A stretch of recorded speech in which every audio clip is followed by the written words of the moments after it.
সামনে একটি ভাল্লুক। কি হবে এবার? দুই বন্ধু মিলে কি করবে? কিভাবে বাঁচবে তারা ভাল্লুকের হাত থেকে? জানতে হলে স্কিপ না করে ভিডিওটি পুরোপুরি দেখুন।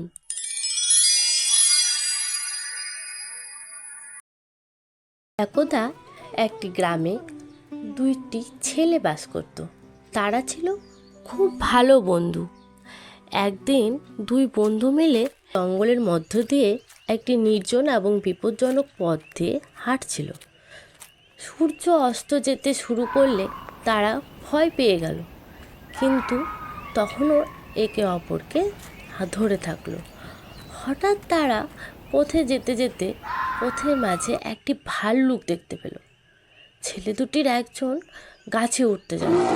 সে দৌড়ে নিকটতম গাছের দিকে ছুটে গেল এবং এক মুহূর্তের মধ্যে গাছে উঠে পড়ল।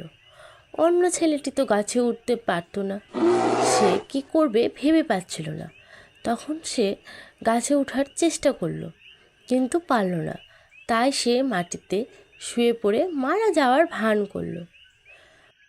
ভাল্লুকটি মাটিতে শুয়ে থাকা ছেলেটির কাছে এসে তার মাথার চারপাশে শুকলো। ছেলেটি মারা গেছে ভেবে ভাল্লুক তার পথে চলে গেল।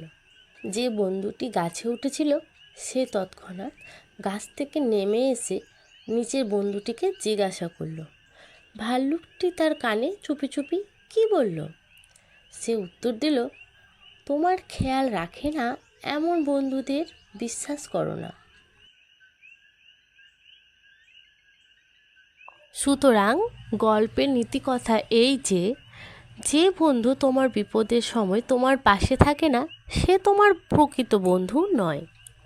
এরকম আরও ছোট ছোট গল্প জানতে হলে এখনই আমাদের চ্যানেলকে সাবস্ক্রাইব করুন এবং লাইক এবং শেয়ার করে অন্যদেরকেও জানার সুযোগ করে দিন। ধন্যবাদ।